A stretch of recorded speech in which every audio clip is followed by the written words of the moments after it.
Zombie apocalypse.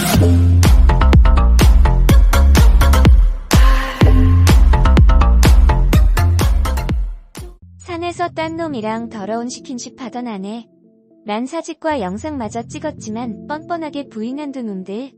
오늘의 사연은 사연자분이 우연히 본 아내의 핸드폰에서 등산 동호회 사람들과 바람난 사실을 알게 되었는데요. 사연자분이 친구와 함께 아내와 그 동호회 살인이 불륜하려는 현장을 덮쳐 워낙에 복수한 사연입니다. 그리고 덮친 후 사연자분의 손에는 중요한 물건이 들려 있었는데요. 이 물건이 바로 복수의 핵심이 되는 물건이었습니다.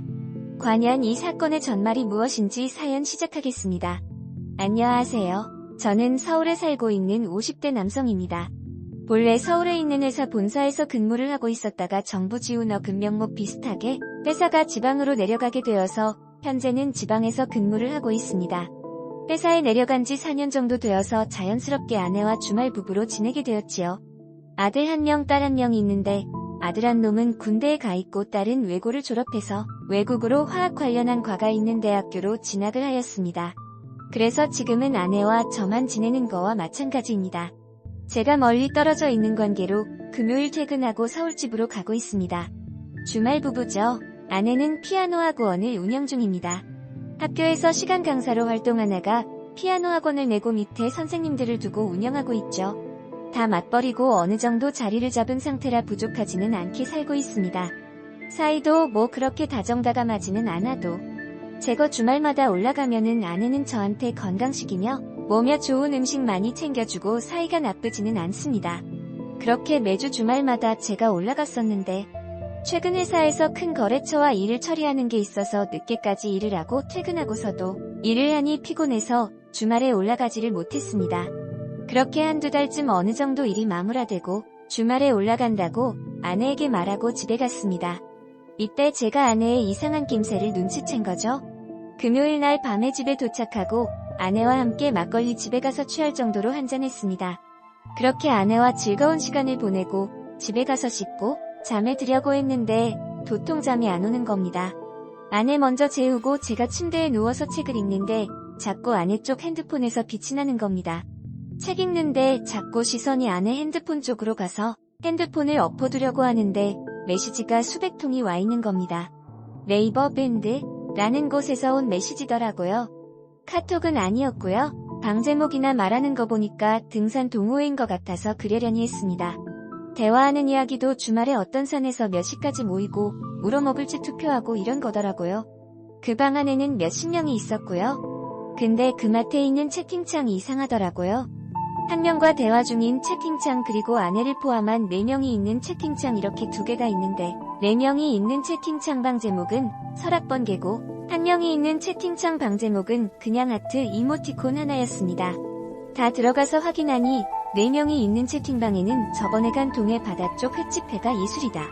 가격 대비 맛이 최고다. 또다시 이번엔 어디 갈까 뭐 이러더라고요. 딱 보니까 제 아내가 바람핀다는 것을 알겠더라고요.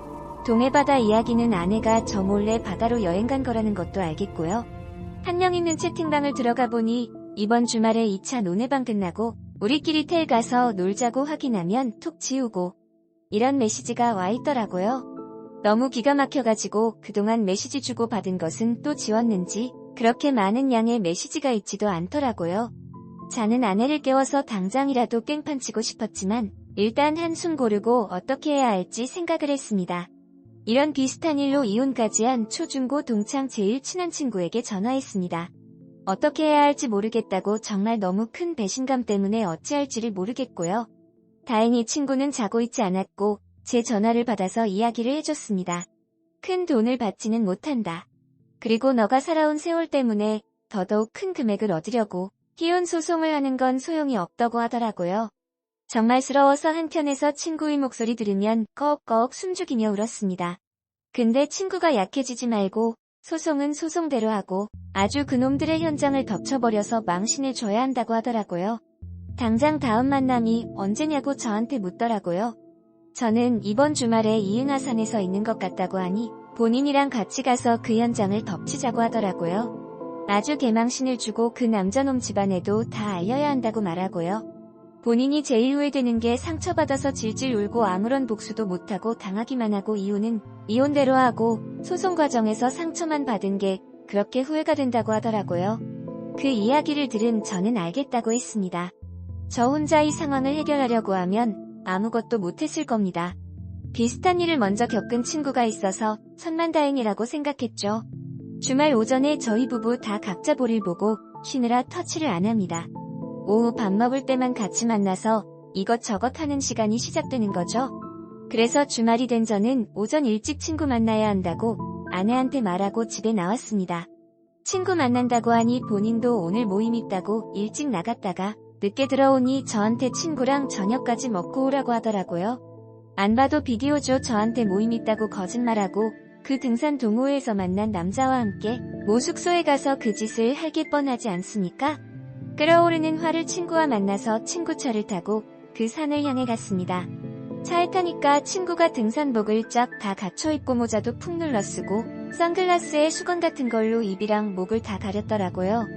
본인이 그 모임 따라서 산에 올라갔다가 내려갈 테니까 너는 차 안에 있어서 내가 보내는 문자만 확인하고 있으라고 하더라고요. 그놈들 놓치면 끝장이니까 친구가 따라간다고 하면서요. 제가 가면 아내가 눈치챌 수 있으니요. 그렇게 산에 도착하고 모임 시간이 시작된 지 한 30분 정도 지난 나 친구가 문자가 왔습니다. 제 아내가 도착했다고요. 딱 봐도 1시간 이내로 등산하고 내려올 것 같으니 조금만 기다렸다가 등산하고 내려와서 그놈들 2차 3차 가는 거 따라가서 텔에 들어가기 전에 덮쳐서 아주 개망신을 주자고 마음 약해지지 말고 딱 기다리라고 해서 알겠다고 했습니다. 기다리기는 1시간이 좀 넘었나 차에서 멍하니 산 입구만 바라보고 있었는데 올라갔던 등산 모험어들이 한두 명 모이는 게 보였습니다. 뭐 10몇 분 이야기하는 것 같더니 두세 팀으로 나와서 가더라고요. 친구는 전화와서 차에 시동 걸으라고 하고 해서 걸었습니다. 친구가 황급히 뛰어와서 차에 탄 후 파란색 차를 따라가라고 하더라고요. 거기에 제 아내랑 그놈이 타고 간다고 하더라고요. 차에 타고 가길 10분이 지났나 감자탕 집에서 내리길래 밥 먹나 싶었는데 그 뒤에 있는 모텔로 가더라고요. 친구가 당장 내리지 말고 본인이 전화하면 내리라고 해서 부들부들거리고 쌍욕이 나오려는 걸 참고 기다렸습니다. 산 안에서 보니까 친구가 내려가서 그놈한테 말을 걸더라고요. 뭐라고 한지는 몰랐는데 곧 제 핸드폰으로 모르는 번호가 전화가 왔습니다. 친구 목소리가 들리더라고요. 나니까 지금 당장 여기로 빨리 오라고 하더라고요. 전화 끊지 말고요 알겠다고 전속력으로 친구가 있는 곳으로 뛰어갔습니다. 가서 친구가 전화하고 있는 핸드폰을 확 낚아채고 그놈한테 얼굴을 보자마자 욕을 퍼부었습니다. 야 이 개새야 짐승처럼 발정나서 산에 와서 하라는 운동은 안 하고 남의 여자 꼬셔서 불륜이니 하냐? 네 아내는 이거 아냐? 너는 이제 끝이야. 내가 한번 도끼 품으면 얼마나 지독한지 보여줄게라고 말하니 그놈도 저한테 똑같이 욕 퍼붓고 당장 뭔데 남의 핸드폰 잡고 이래라 저래라 하면서 있는 옷에 없는가요 부리더라고요. 아내는 제 얼굴을 보고 깜짝 놀라서 당신이 여기 왜 있어? 미쳤어? 여기가 어디라고 온 거야? 대체 언제부터 따라온 거야? 친구들 만난다며라고 소리치더라고요.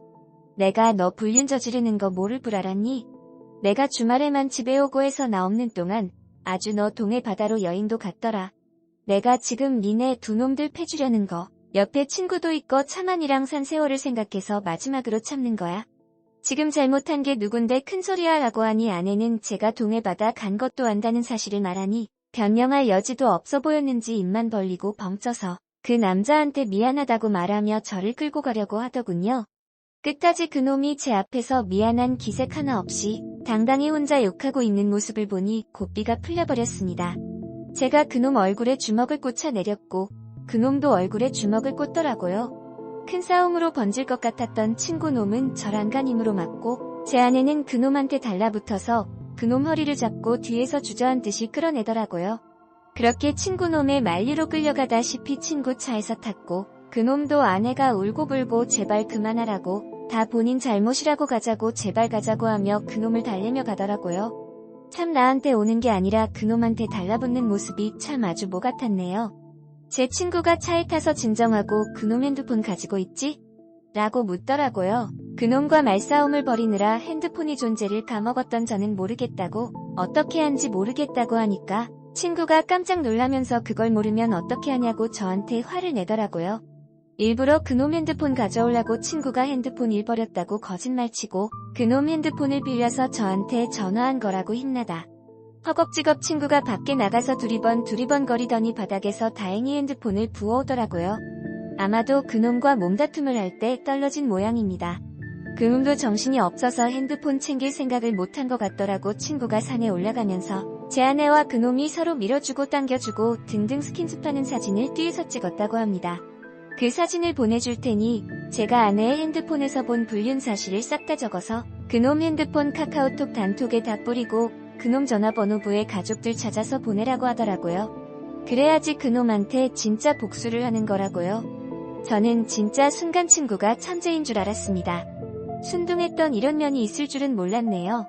친구의 말대로 그놈 카카오톡에 전부 제가 적은 내용과 사진들을 뿌렸고 그놈의 아내로 추정되는 사람에게까지 야무지게 싹 다 보냈습니다. 등산 가서 불륜 저지르는 놈의 실체라면서요. 다 보내버리고 그놈 핸드폰을 다시 그 장소에 가서 던져버리고 왔습니다. 친구는 저한테 이제부터 시작이라면서 소송 준비하고 이것저것 자료 모으면 더 마음 무너질 일 많으니 단단히 마음먹으라고 하더군요. 알겠다고 하고 집으로 돌아와 주말 부부로 지내 얼마 없는 제 짐을 챙겨 회사에 있는 저의 집으로 내려갔습니다. 그렇게 저는 회사가 있는 지역에서 이혼 소송을 시작했고 그놈한테도 외자료를 청구했습니다. 아직 그 연놈들과의 재판은 진행 중입니다. 재판이란 게 하루아침에 끝나는 게 아니더라고요. 그리고 아내가 결국에 저에게 외로워서 그랬다고 이실직고를 하고 미안하다고 사과를 했지만 저는 이미 마음이 돌아선 상태였고요. 아들이 군대에서 나올 때까지 이 모든 사실은 비밀로 하기로 했습니다. 군대에 있는 아들 이 사실을 들으면 어떤 짓을 할지 모르니까요.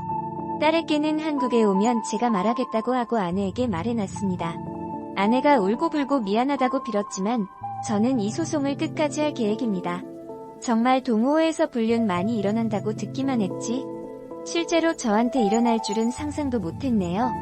하긴 제 친구 녀석도 그런 이유로 이혼했으니 말다 했죠.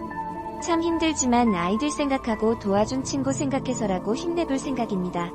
그래도 비슷한 일을 먼저 겪으신 친구분이 함께 곁에서 도와주고 지지해주셔서 다행이라는 생각이 드네요. 얼른 마음 추스르고 잘 해결하셨으면 좋겠습니다. 그럼 오늘도 레전드 사연을 시청해주셔서 정말 감사합니다. 다음 사연도 더 재밌고 몰입도 높은 사연으로 찾아뵙겠습니다. Catch 'em all.